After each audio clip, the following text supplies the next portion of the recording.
કેમ છો વિદ્યાર્થી મિત્રો? ધોરણ 10ના વિજ્ઞાનના પ્રકરણ નંબર 2 નામ છે એસિડ બેઝ અને ક્ષાર. તેના પહેલાં 14 પ્રશ્નોના ઉત્તરો આપણે પહેલાં વિડીયોમાં જોયા છે, પહેલા ભાગમાં. અગર નહીં જોયા હોય તો ઉપર આઈ બટનમાં તમને લિંક મળશે, જરૂરથી જોઈ શકો છો. આ પ્રશ્ન નંબર છે 15. એસિડિક ઓક્સાઇડ કોને કહે છે? ધાત્વીય ઓક્સાઇડ કેવા પ્રકારના ઓક્સાઇડ છે? ઉદાહરણ આપો. તો જો શું કહે છે, એસિડિક ઓક્સાઇડ તો જે ઓક્સાઇડ પાણી સાથે પ્રક્રિયા કરી એસિડ બનાવતા હોય તેમને એસિડિક ઓક્સાઇડ કહે છે. શું છે? જે ઓક્સાઇડ પાણી સાથે પ્રક્રિયા કરી એસિડ બનાવતા હોય તેમને એસિડિક ઓક્સાઇડ કહે છે. અધાત્વીય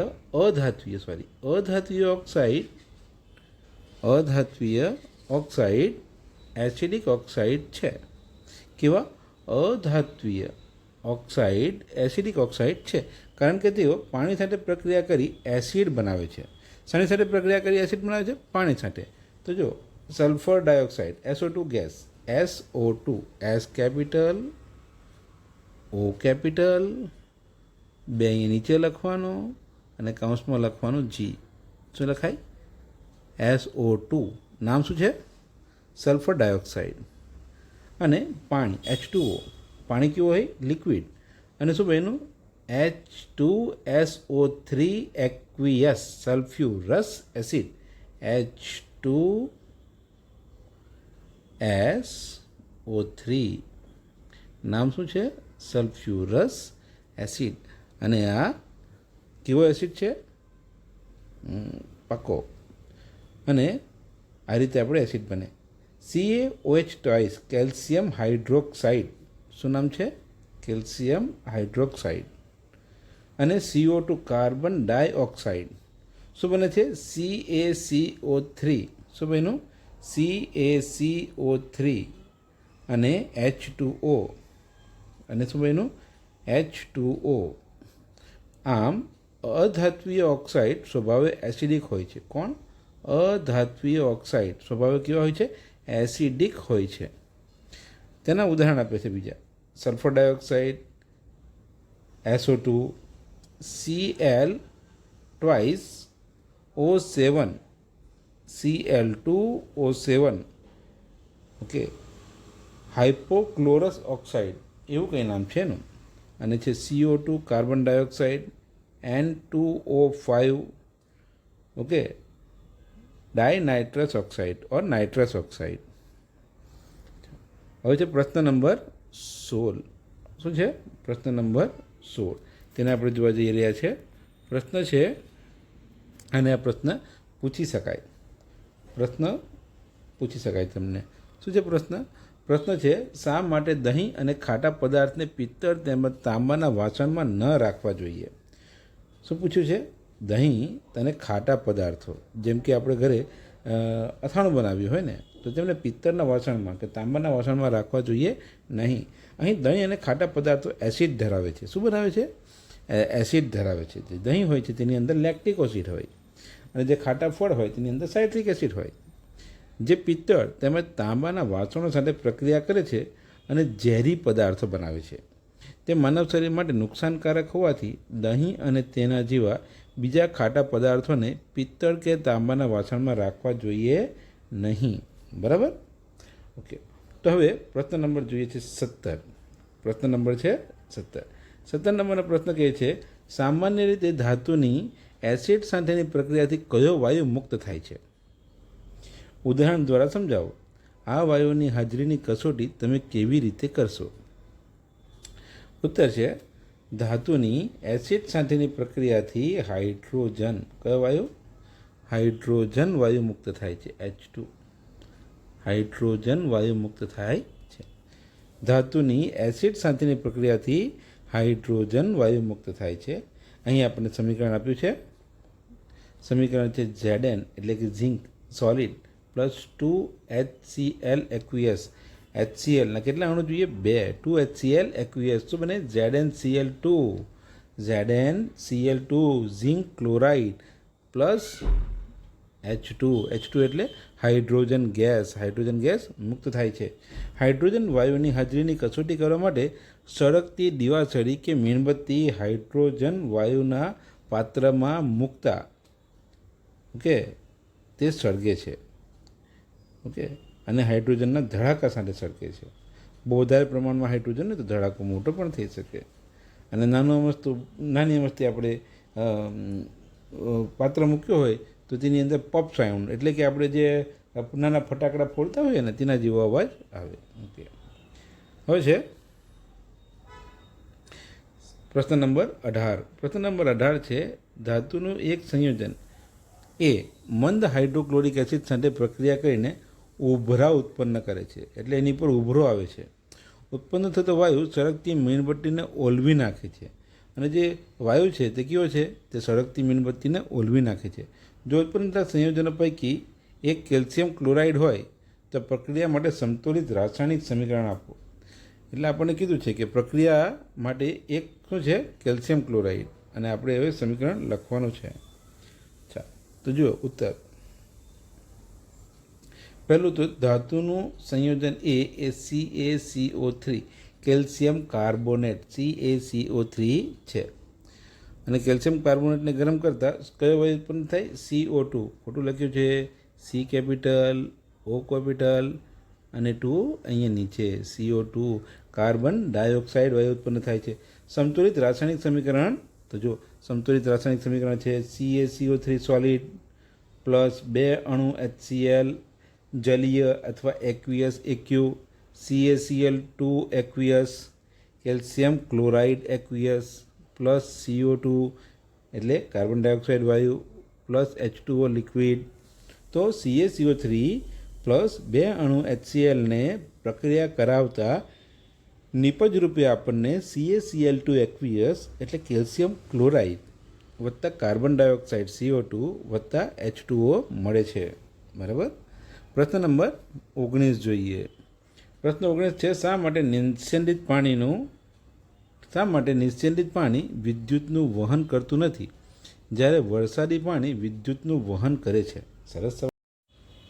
તો વિદ્યાર્થી મિત્રો, હજુ સુધી તમે મારી ચેનલને સબસ્ક્રાઈબ નહીં કરી હોય તો જરૂરથી સબસ્ક્રાઈબ કરજો. વિડીયોને લાઈક કરવાનું ભૂલતા નહીં. હવે તો પ્રશ્ન નંબર 19. શા માટે નિસ્યંદિત પાણી વિદ્યુતનું વહન કરતું નથી જ્યારે વરસાદી પાણી વિદ્યુતનું વહન કરે છે?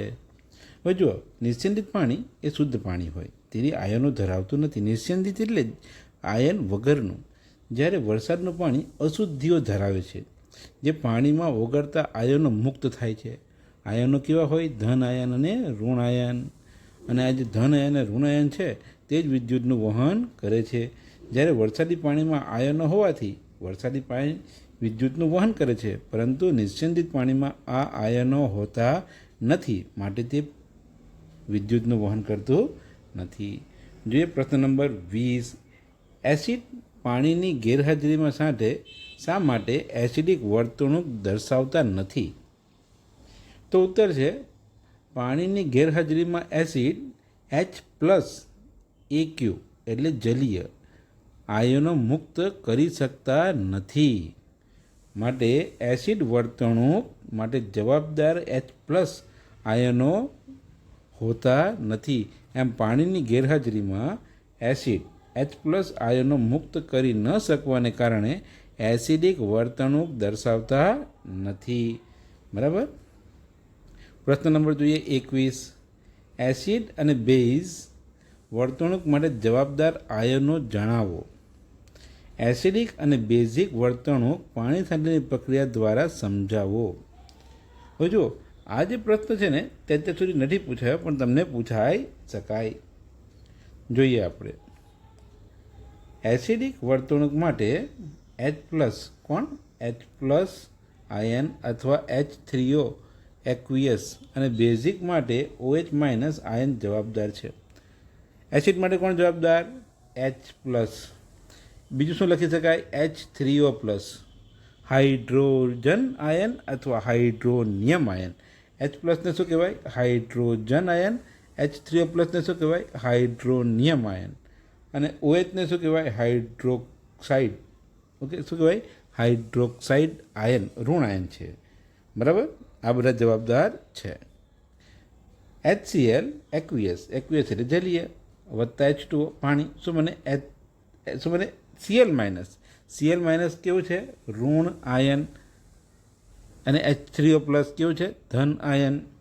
આમ HClના જલીય દ્રાવણમાં H+ આયન ઉત્પન્ન થતા હોવાથી HCl એસિડિક છે એમ કહેવાય. શું કહેવાય? HCl acidic. જ્યારે NaOH સોડિયમ હાઇડ્રોક્સાઇડ તેનું પાણીમાં દ્રાવણ બનાવ્યું તો શું મને Na+ aqueous અને OH માઇનસ આવ્યું એટલે તે કેવું છે? બેઝિક. કેવું છે? બેઝિક.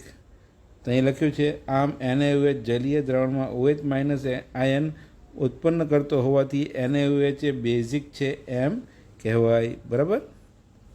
ઓકે. હવે આગળનો પ્રશ્ન જોઈએ. પ્રશ્ન નંબર 22. શું બધા જ બેઝ પાણીમાં દ્રાવ્ય હોય છે? બીજો પ્રશ્ન છે પાણીમાં દ્રાવ્ય બેઝ કયા નામે ઓળખાય છે? ત્રીજો પ્રશ્ન છે તેના ગુણધર્મોને ઉદાહરણ આપો. એટલે બેઝના ગુણધર્મોને ઉદાહરણ આપવાના છે.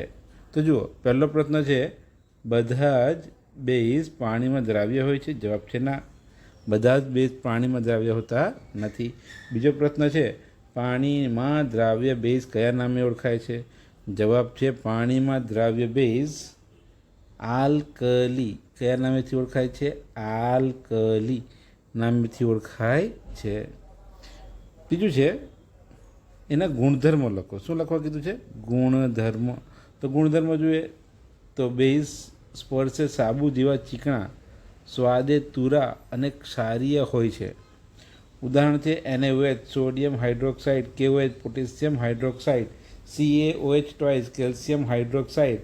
બરાબર? બહુ બધા જેના હાઇડ્રોક્સાઇડ બની શકે તે બધા આપણે લખી શકીએ. ઓકે, આપણને આટલા જ આપ્યા છે ઉદાહરણમાં એટલે આપણે આટલા જ લખીએ. પ્રશ્ન નંબર 23 સરસ છે. શું કહે છે? મંદન પ્રક્રિયા કોને કહે છે સમજાવો. મંદન એટલે શું? ધારો કે કોઈ જલદ હોય તો તેની અંદર આપણે પાણી ઉમેરતા જઈએ તો શું થાય? મંદ. બરાબર ને? એટલે આપણે ઘરે એ 4-5 લીંબુનો રસ કાઢ્યો હોય તેની અંદર પાણી નહીં નાખીએ તો કેવું હોય? એકદમ ખાટું. અને તેની અંદર આપણે પાણી નાખીએ તો પછી તે કેવું થઈ જાય? ઓછું ખાટું થઈ જાય. તો તે આપણે જે કર્યું તે પ્રક્રિયાને શું કહેવાય? મંદન. શું કહેવાય? મંદન. ઓકે, ઇંગ્લિશમાં કહેવાય ડાયલ્યુશન. તો જોઈએ મંદન પ્રક્રિયા કોને કહે છે સમજાવો. એસિડ અથવા બેઝને પાણી સાથે મિક્સ કરતા એકમ દીઠ આયનો H3O+ અથવા OH- ની સાંદ્રતામાં ઘટાડો થાય છે. આવી પ્રક્રિયાને મંદન પ્રક્રિયા કહે છે. એસિડ અથવા બેઝને પાણી સાથે મિશ્રિત કરતા એકમ દીઠ આયનોની સંખ્યા એટલે કે H3O+ અને OH- ની સાંદ્રતામાં ઘટાડો થાય છે. એવી પ્રક્રિયાને મંદન પ્રક્રિયા કહે છે. અને આવા એસિડ કે બેઝને મંદીકૃત અથવા ડાયલ્યુટેડ એસિડ કે બેઝ કહે છે. સાંદ્ર HNO3 કે H2SO4. HNO3 એટલે નાઇટ્રિક એસિડ. HNO3 નું નામ છે નાઇટ્રિક એસિડ. અને H2SO4 સલ્ફ્યુરિક એસિડ. રસાયણનો રાજા કહેવાય સલ્ફ્યુરિક એસિડને. બધી જ જગ્યાએ ઉપયોગ થાય લગભગ, સમજી લેજો. નામ છે H2SO4 સલ્ફ્યુરિક એસિડ. ને પાણીમાં ખૂબ જ ધીમે ધીમે સતત હલાવતા રહીને ઉમેરતા સાંદ્ર HNO3 કે H2SO4 ની સાંદ્રતા ઘટે છે અને છેવટે દ્રાવણ મંદ બને છે. આપણે શું કરીએ છીએ કે આપણે પાણી લઈએ અને પાણીની અંદર ટીપે ટીપે કરીને અથવા એના જેમ કે આપણી પાસે આવી એક કસનળી હોય અને આ કસનળીમાં એક ધારથી ટીપે ટીપે કરીને આપણે સલ્ફ્યુરિક એસિડ અથવા નાઇટ્રિક એસિડને આ પાણી ભરેલા પાત્રની અંદર નાખતા જઈએ, ઉમેરતા જઈએ. તો આવી રીતે આપણે મંદન કરીએ. જ્યારે ક્યારેક પણ એસિડની અંદર પાણી નહીં નાખવાનું. શું કરવાનું? પાણી લેવાનું એમ બહુ વધારે અને તેની અંદર ટીપે ટીપે એસિડ નાખવાનું. એટલે પ્રક્રિયા ધીરે ધીરે થાય. નહીં તો શું થાય? અગર એસિડ લીધો હોય તો એસિડની અંદર જીવ પાણી નાખીશું એટલે જબરજસ્ત પ્રક્રિયા થશે, બહુ જ ફાસ્ટ અને ખૂબ જ ઉર્જા ઉત્પન્ન થશે અને ક્યારેક ક્યારેક આ કસનળી ફાટી પણ શકે. બરાબર? ધ્યાન રાખવાનું. હવે છે પ્રશ્ન નંબર 24. સાંદ્ર એસિડને મંદ કરતી વખતે શા માટે પાણીમાં ઉમેરવામાં આવે છે? તેને પાણીમાં ઉમેરવામાં આવે છે. કોને? એસિડને પાણીમાં ઉમેરવામાં આવે છે. તો જોઈએ શું કહે છે? સાંદ્ર એસિડને મંદ કરતી વખતે જો એસિડમાં પાણી ઉમેરવામાં આવે તો ઉત્પન્ન થતી ઉષ્મા મિશ્રણને બહારની તરફ ઉછાળી શકે છે અને દાઝી શકાય છે. ઘણી વખત વધુ પડતી સ્થાનિક ઉષ્માને કારણે કાચનું પાત્ર તૂટી પણ શકે છે. આથી એસિડને મંદ કરવા માટે એસિડમાં પાણી ઉમેરવાને બદલે એસિડને હંમેશા પાણીમાં ખૂબ શાંતિથી અને સલામતીથી જ ધીરે ધીરે સતત હલાવતા રહીને ઉમેરવો જોઈએ, જેથી ઉત્પન્ન થતી ઉષ્મા સમગ્ર પાણીમાં પ્રસરણ પામી જાય અને પરિણામે કોઈ જાતની હાનિ થાય નહીં. તો વિદ્યાર્થી મિત્રો, તમે બી જ્યારે રાસાયણિક પ્રયોગશાળામાં જશો તો ધ્યાન રાખવાનું, કારણ કે એની અંદર ઘણા બધા એક્સિડન્ટ થતા હોય છે. આપણને વાગી જાય, કોઈ આપણી સહપાઠીને વાગી જાય, કોઈ આપણે મિત્રને વાગી જાય, અથવા કોઈની પર એસિડ ઉછળે અથવા કોઈ રસાયણ ઉછળે અને તકલીફ થાય એવું કરવું નહીં. ઓકે, હોય છે પ્રશ્ન નંબર 25. પ્રશ્ન નંબર 25 શું કહે છે? તે છે શા માટે HNO3 HCl વગેરે જલીય દ્રાવણમાં એસિડિક લક્ષણો ધરાવે છે? શા માટે HCl HNO3 વગેરે જલીય દ્રાવણમાં એસિડિક લક્ષણો ધરાવે છે, જ્યારે આલ્કોહોલ તેમજ ગ્લુકોઝ જેવા સંયોજનના દ્રાવણો એસિડિક લક્ષણો ધરાવતા નથી? તો જોઈએ, HCl અને HNO3 અથવા H2SO4 અથવા કોઈ પણ એસિડ એ જલીય દ્રાવણની અંદર H+ આયન મુક્ત કરે. કોણ કયો આયન મુક્ત કરે? H+ હાઇડ્રોજન અથવા H3O+, H3O+ હાઇડ્રોનિયમ આયન મુક્ત કરે. આથી તેના જલીય દ્રાવણો એસિડ લક્ષણો ધરાવે છે, જ્યારે આલ્કોહોલ તેમજ ગ્લુકોઝ વગેરે જલીય દ્રાવણમાં H+ આયનો મુક્ત કરી શકતા નથી અથવા કરતા નથી. આથી તેઓના જલીય દ્રાવણો એસિડિક લક્ષણ ધરાવતા નથી. એટલે કે HCl અને HNO3 અથવા H2SO4 અથવા બીજા કોઈ પણ એસિડ જે એસિડ છે તેની અંદર એસિડ હોવાનું કારણ શું છે? H+ અથવા H3O+ આયન, અને તે જ્યારે મુક્ત નહીં થઈ શકે તો એસિડિક લક્ષણ ધરાવી શકે નહીં. બરાબર? ઓકે, ચાલો આગળ જોઈએ. શા માટે એસિડનું જલીય દ્રાવણ વિદ્યુતનું વહન કરે છે? તો જુઓ, પહેલી જ વાત કીધી આપણે કે વિદ્યુતના વહન કરવા માટે H+ અથવા OH- આયનની જરૂર હોય છે. હવે જ્યારે એસિડને પાણીની અંદર મિશ્રિત કરવામાં આવે ત્યારે એસિડ પાણી સાથે મિશ્રિત થઈને H+ આયન બનાવે. કયો આયન બનાવે? હાઇડ્રોજન અથવા હાઇડ્રોનિયમ H+ આયન બનાવે. તેથી વિદ્યુતનું વહન થઈ શકે છે. બરાબર? ઓકે, હવે છે પ્રશ્ન નંબર 27. તો આજે આટલું જ રહેવા દઈએ. પ્રશ્ન નંબર 27 નેક્સ્ટ ટાઈમ જોઈશું બીજા એપિસોડમાં. ઓકે, તો ચેનલ પર નવા હોય તો ચેનલને સબસ્ક્રાઈબ કરજો, વિડીયોને લાઈક કરવાનું ભૂલતા નહીં. કેવા પ્રકારના વિડીયો તમને જોવા છે તે પણ જણાવજો. અગર કોઈ પ્રોબ્લેમ હોય તો તમે કોમેન્ટની અંદર અમને પ્રશ્ન મોકલી શકો છો ભણતરને બાબતે. Okay, thank you.